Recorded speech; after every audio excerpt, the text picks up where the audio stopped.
Alam niyo ba that there are only 3 wagons that you can buy in the Philippine market today? The Mazda 6 sports wagon, the Subaru Levorg, and this, the Volkswagen Santana GTS. Built on the same platform as the Santana sedan, but obviously meant to carry more space. Wagon nga eh. And alam niyo ba that back in the day, bago dumating ang mga SUVs dito sa bansa natin, that wagons were the popular choice because of the space na nabibigay niya. Pero syempre, bata pa tayo nun eh. Kwento na lang sa atin ng mga tito natin yun. Ngayon, the question that remains is, are wagons a dying breed? Anong tingin niyo? My name is Reph Bangsil and allow me to take you into this journey in getting to know the Volkswagen Santana GTS. This is Philkotse.com, the #1 car portal in the Philippines.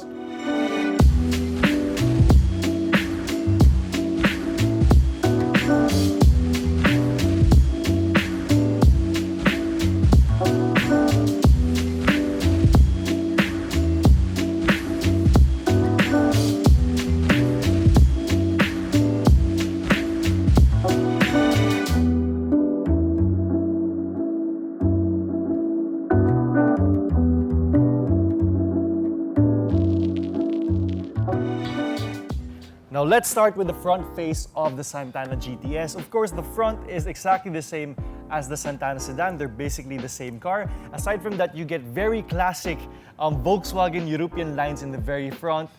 This is a staple design that they've had that hindi na talaga kailangan baguhin because it works the best for this car. Aside from that, wala tayong DRLs but we do have halogen headlamps and of course, a fog lamp that's embedded in the lower part of the bumper. Aside from that, the hood is going straight downwards and there are really no creases to it, so hindi na nila kailangan ng mga masyadong edgy designs because again, it is a classy car.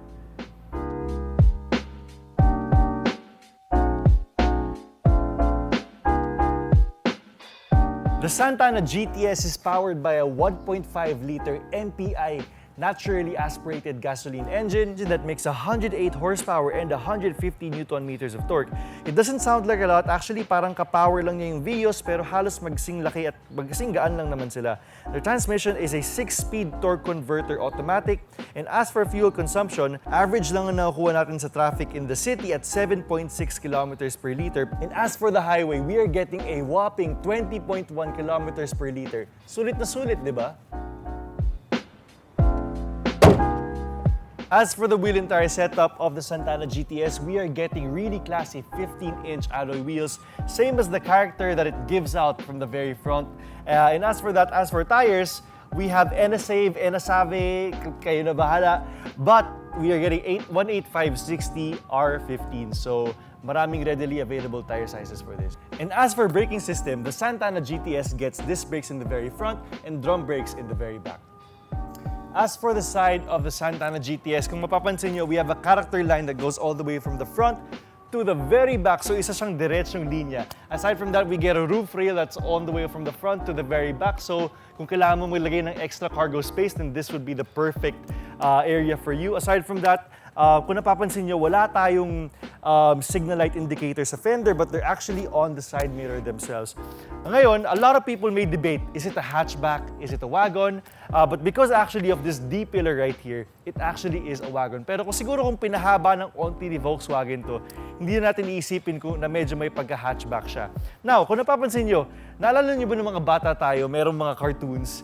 And yung mga cartoons na yun, lahat ng kotse nila, wagon. Pinagkakasya nila lahat ng tao, from 10 to 20 people, kahit yung mga aso nila. So, it signifies na talaga na the wagons were brought out in a time wherein the main purpose was pagkasyahin niya lahat ng tao sa pamilya mo. Volkswagen actually also added a small spoiler right here that really fits in. Actually, sa totoo lang, hindi ko nakita na spoiler siya because it fits so much with the character lines of the body. But yes, it is a spoiler and you may modify it up to your specifications. Ngayon, personally, kung ako to, gandang-ganda ako dito sa Volkswagen Santana GTS. As we were reviewing this, unti-unti ako nai-love at unti-unti ako nasasanay sa itsura niya. And ako, what I would do is maybe put higher sized wheels, maybe 16s or 70s, maybe put lowering springs, maybe put side skirts and a front skirt, and magmumukha na talaga siyang ready for any type of occasion. Actually, kahit rally car, pwede mong gawin to eh. At the rear of the Santana GTS, the first thing that you would notice and what really caught my eye is these LED tail lamps. Napakaganda nito lalo sa gabi because it gives off a luxurious look. Aside from that, meron din tayong the common rear wipers and of course, this antenna right here, and meron din tayong third brake light. Ngayon, it doesn't stop there because meron din tayong premium aid na sinama ni Volkswagen at this price point, which are these rear parking sensors. Meron din tayong mga chrome lines like from the emblem and right here below the trunk that really give it a high-class look.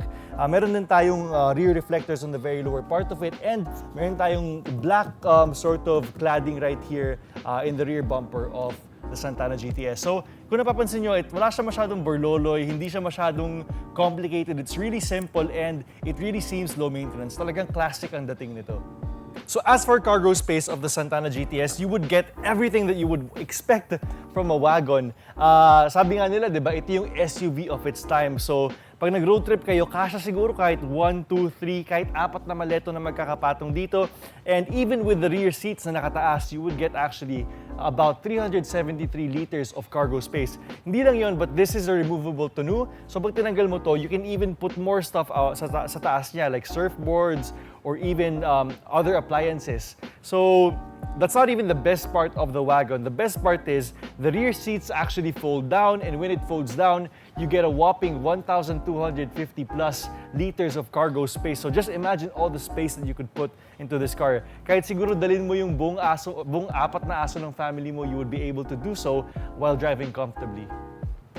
So here we are in the interior of the Volkswagen Santana GTS. Kung mapapansin nyo, of course, this is a European car, so medyo may adjustment tayo ng mga controls, pero masasanay rin kayo. Some differences would be that yung headlight controls natin, instead of being on the lever, andito siya on the lower right.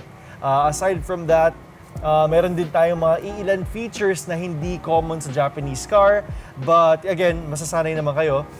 As for the dashboard naman, plastic siya, pero it seems sturdy and strong enough na kaya siyang patungan ng mga gamit. Meron din tayong mga carbon trims dito on the front that go all the way to the sides and to the back. So I think that's a really good styling na sinama nito ni Volkswagen Philippines.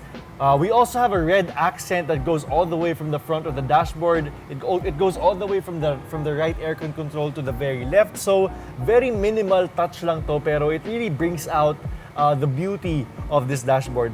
Hindi lang yun, pero yung steering wheel natin is really beautifully built as well. It's just small and it's enough to fit in your hands nang hindi siya tumatama sa mga knees or anything. Wala siyang telescopic adjustment, kaso hindi mo naman masyadong kailangan yun in this specific scenario. Meron din tayong mga steering wheel controls on the steering wheel, like audio and next track and phone controls and those things. As for head unit, meron tayong blow-punk head unit na sinama ni Volkswagen Philippines for an added cost of 31,000 pesos. Wala tayong Apple CarPlay or kaya Android Auto, pero in this scenario naman, meron ka naman Bluetooth, so that should really do it for you in your daily drives. As for aircon controls, hindi siya automatic aircon controls. It's the analog type that's really classic, although it really performs to the best of its ability, so no problem there as well. As for transmission dito sa baba, the gear shifter is in an area wherein madali siyang hawakan and madali siyang i-locate. So I think that's a very neat location as well. Hindi siya masyadong pailalim, but it's actually kind of protruded upwards. As for your handbrake is right here. Okay din naman ang location niya, pero the armrest actually sort of gets in the way. But hindi lang naman yun, but I'm sure Volkswagen has thought of that issue as well, kaya adjustable siya if you see it. It actually stays in any direction that you might want it to be depending on your liking. As for seats naman, we are getting leather seats with red stitches that go all the way from the front as well and to the very back. So hindi mo na kailangan ng aftermarket leather seats for this. What I was amazed at this price point was that the Volkswagen Santana GTS comes with a sunroof that's fully adjustable and retractable. To adjust it, meron siya mga settings dito that you would need to turn the knob for, and it automatically comes back depending na lang sa kung anong gusto mong location niya. So I'm very impressed with that. As for seat adjustments or seat controls, hindi siya automatic, but they're easily accessible and located enough na hindi ka naman masyado malilito. So of course, meron siyang pababa, meron din siyang pa-recline, and meron siyang of course moving forwards and backwards. So hindi rin siya push to start, but it does come with one of those modern looking keys na hindi na siya yung normal key na susi lang.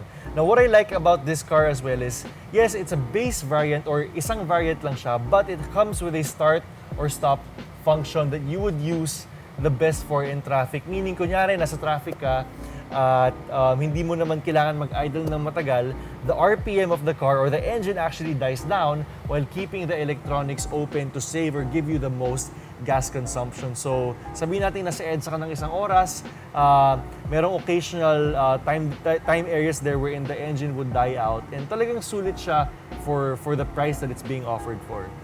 At the rear of the Santana GTS, of course, it is a 5-seater car. So in the back, expect mo lang na maraming legroom and maraming space despite whatever height you're in.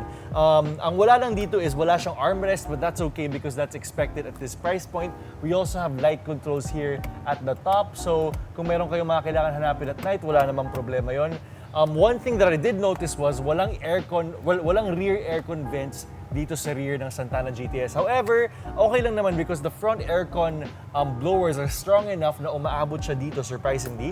And wala ding mga USB or aircon or any type of charger points dito sa likod. But okay lang naman yun again because it's still giving you the most for the budget that you have for it. We also have speakers right here. Rear speakers right here, and of course, speakers in the front, and meron siyang tweeter speakers, of course, sa opposite sides. The carbon design from the front goes all the way to the very back, and of course, automatic windows na rin tayo. So, I think that's really good as well. So here we are driving the Santana GTS, and if anything, there was one feature that really made a mark on me, and that feature is this. Tingnan nyo guys. This is the start-stop function of the Santana GTS, and if you can see, isipin nyo nasa traffic tayo ngayon, and nag-idle yung kotse.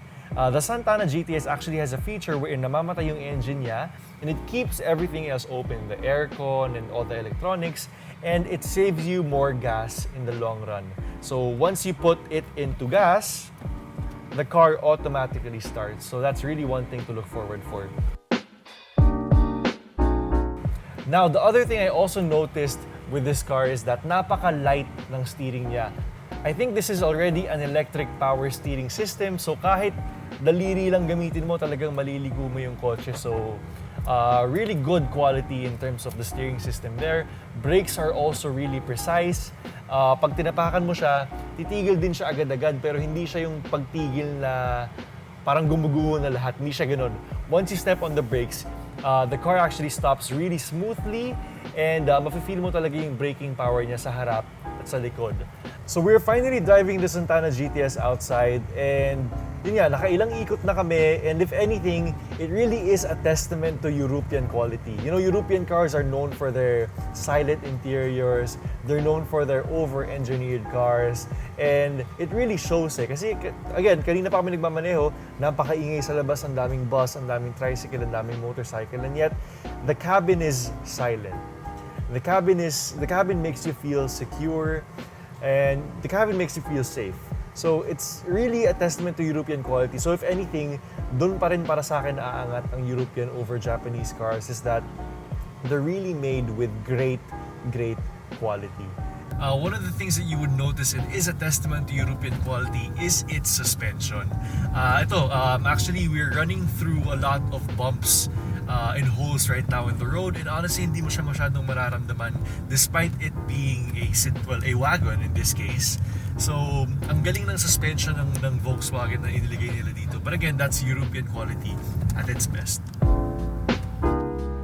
Now that you've seen the ins and outs of the Volkswagen Santana GTS, we are gonna start with aesthetics. Kung napapansin nyo, the Volkswagen Santana GTS has the same design that it has had in the past 20 years, and this Volkswagen design will continue to be here as a staple in the next 20 years. And for that, we are giving it a 4 out of 5.